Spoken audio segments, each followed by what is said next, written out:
quand on part de loin, dans n'importe quel sport, particulièrement collectif, quand on part de trop loin, il en manque toujours à la fin. On est parti de loin malgré une bonne entame de match, avec 10 minutes plutôt à notre faveur. Après on a trop subi pour exister contre cette équipe de Lyon qui a mis beaucoup d'envie, beaucoup de solidarité, d'engagement dans son rugby. Et donc on a malheureusement trop subi pour inverser la tendance, même si la seconde mi-temps est plutôt positive et nous donne quelques enseignements intéressants. Je pense que quand on est dans la difficulté, et notamment dans des résultats qui ne sont pas positifs, il faut, pour retrouver de l'élan, de l'allant, il faut de la simplicité. Et je crois qu'on a besoin de simplicité. Bon, je crois que l'inquiétude est, je l'ai dit après le match du Loup, l'inquiétude est quelque chose qui rend plutôt malade plutôt qu'objectif. Donc il n'y a pas de l'inquiétude, mais il y a des préoccupations nécessaires et utiles à la remise en question classique d'un groupe, d'un joueur, d'individus, d'entraîneurs. Donc ça fait partie de la vie d'un club. On sait tous très bien que dans une saison qui pour personne n'est linéaire, vous passez par des moments un peu de doute et de difficulté, et j'espère qu'ils ne dureront pas trop longtemps, mais dans tous les cas on est dans ce moment-là, donc il faut être capable d'en sortir très rapidement. Et encore une fois, je reviens, pour rebondir aux deux premières questions, à la simplicité des choses que l'on doit mettre en place, et justement on n'attend pas des réactions qu'individuelles, on attend aussi des réactions collectives. Non, mais la déconvenue de Toulon, elle est... On ne peut pas revenir sur les matchs. L'énergie qui était la nôtre à Toulon était l'énergie qu'on était capable de mettre ce jour-là. J'aurais aimé plus, bien évidemment, mais force est de reconnaître que sur une première mi-temps, on n'avait pas les ingrédients pour secouer suffisamment cette équipe de Lyon qui... et je rebondis encore une fois sur l'analyse de certains consultants et qui prennent le temps plus de regarder les matchs. C'est quand on a été à 13 contre 15 qu'on a joué presque notre meilleur rugby. Donc... je crois qu'à un moment, il faut revenir à de la simplicité, et c'est ce qu'on a été en mesure de faire quand on a été un peu acculé, notamment à 19-3. De la simplicité, le rugby c'est simple, ceux qui vous vendent, et vous faites partie de ceux-là qui vendent de la complexité dans le jeu, c'est pas si complexe que ça le rugby. Le rugby c'est fait d'engagement, de solidarité, de capacité à gagner ses duels, à vaincre collectivement ou individuellement votre vis-à-vis. Et puis on en parlera comme ça dans 20 ans, et dans 30 ans, et dans 50 ans. C'est un jeu de défi.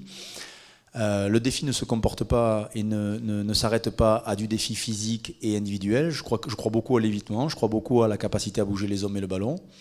Et on y croit. Donc il faut juste remettre de l'allant et de l'efficacité sur toutes les zones d'affrontement du terrain. Et on a travaillé en ce sens cette semaine.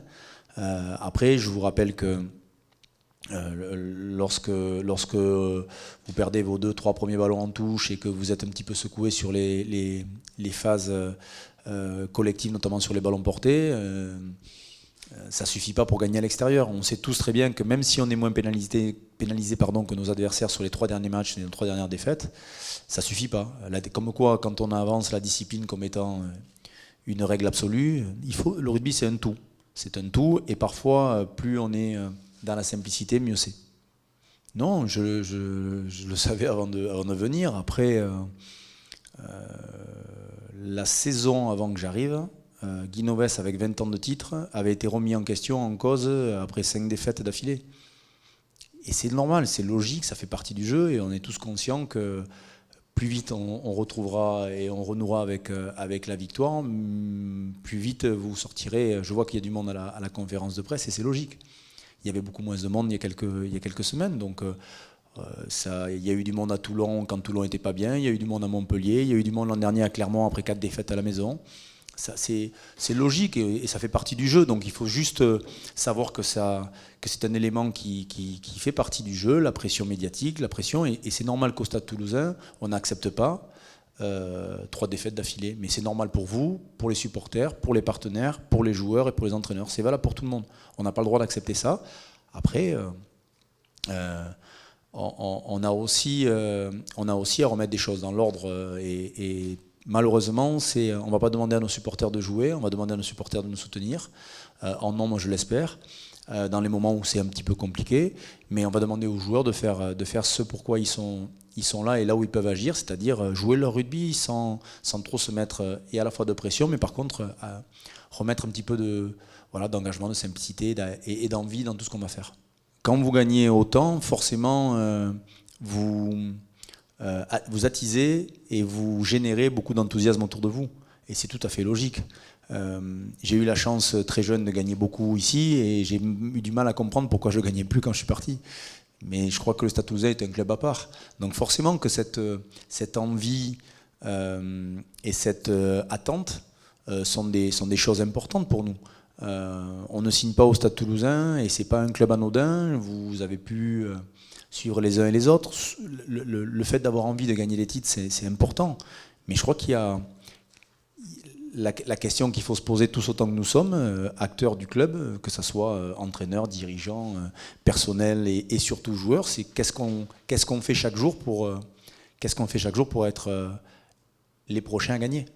C'est ça le plus. Nous, après, bien évidemment, le public, vous savez, on a la chance d'avoir à Toulouse des gens qui connaissent le rugby, donc on n'a pas besoin de les éduquer.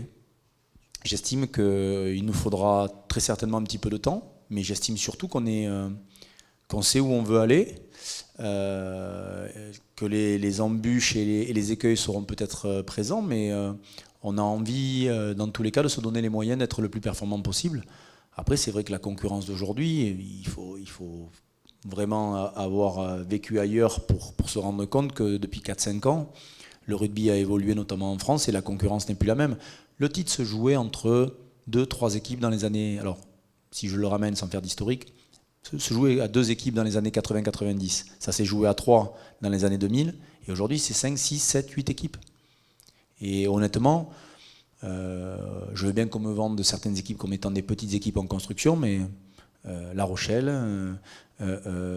Castres, le Stade Français sont des équipes qui potentiellement peuvent être championnes. Donc la concurrence est bien présente. Donc le Stade Toulousain, est-ce qu'il mettra plus de temps à reglaner les titres? Moi, bien évidemment que j'ai envie que ça aille vite. Mais tout le monde a envie que ça aille vite. Donc à nous de mettre les ingrédients et de faire les efforts nécessaires pour que ça aille vite. Oui, je pense qu'on a beaucoup de... Mais d'ailleurs, quand vous parliez de pression ou de mise sous pression, le même entraîneur qui était champion avec les mêmes hommes était porté au... donc il était en difficulté dès la saison dernière. Donc moi je trouve que le travail que fait Gonzalo Quesada avec une équipe de jeunes joueurs français très souvent, il en a payé le prix. Hein. Il en a payé le prix la saison qui a suivi, puisque 6-7 internationaux et derrière c'est beaucoup plus compliqué. Après c'est une équipe qui aime jouer, qui aime tenir le ballon, à l'image de son capitaine, à l'image de Julien Dupuis qui très certainement est passé à côté d'une grande carrière au poste de 9 parce que ça reste un joueur exceptionnel à ce poste et quand ils ont leurs hommes en forme aux bons endroits, ils deviennent redoutables. Donc c'est une équipe qui peut nous ressembler, oui, dans pas mal de paramètres. Mais ça, c'est votre analyse. Moi, je ne suis pas là pour analyser l'affluence. Honnêtement, mon job reste de trouver les ressources en interne pour avancer, pour faire gagner cette équipe, pour être en mesure de donner tous les ingrédients à cette équipe pour qu'elle s'épanouisse. On a une équipe, on nous loue notre capacité à sortir des jeunes talents et des jeunes joueurs. Parfois, ils peuvent nous échapper, mais malheureusement, on n'a pas toujours la liberté de pouvoir les retenir. Mais dans tous les cas, le Stade Toulousain a besoin de retrouver de l'allant et on a su le faire l'an dernier avec les mêmes hommes, avec même parfois peut-être un peu plus de difficultés. Après, c'est une histoire conjoncturelle. Le Stade Toulousain a peut-être été aussi habitué à beaucoup de choses. Je pense qu'on a sous-estimé les effets du stadium. Si ce n'est passer 3 ans sans jouer au stadium, je pense que l'air de rien, les nouveaux initiés ou les personnes que vous charmiez en les amenant là-bas, vous ne les charmez plus puisqu'ils ne viennent plus. Donc c'est tout un élément. Et après, je ne suis pas là pour juger des choses.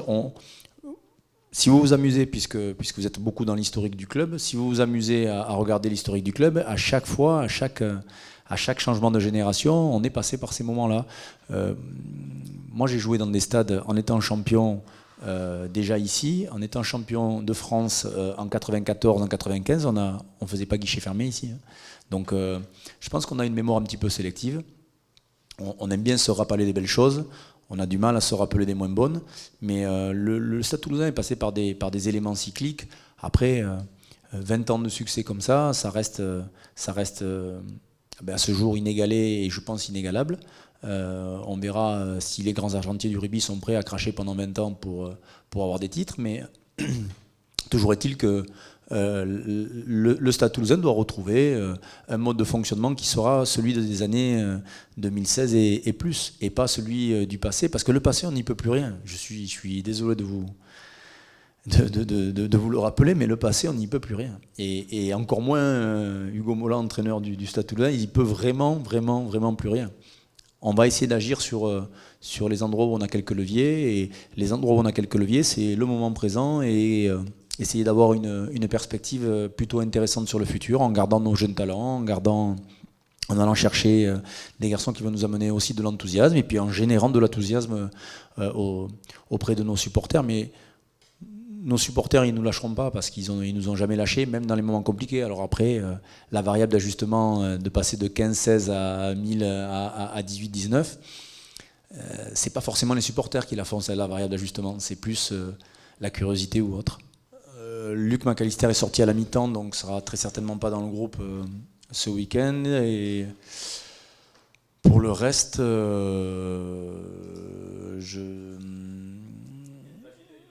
Yann David, Talagré et Yann David seront en reprise rugby la semaine prochaine, donc postuleront pour le match de Grenoble. Si tout va bien, bien évidemment, hein, toujours pareil. Je sais bien que il est normal de trouver des coupables et de faire la chasse aux sorcières en permanence, mais on a besoin de tout notre effectif hein, et du plus grand nombre pour exister tout au long de la saison, et particulièrement dans les moments compliqués, on a besoin de se resserrer et pas de chercher des coupables et des victimes toutes trouvées, parce que ça serait trop facile.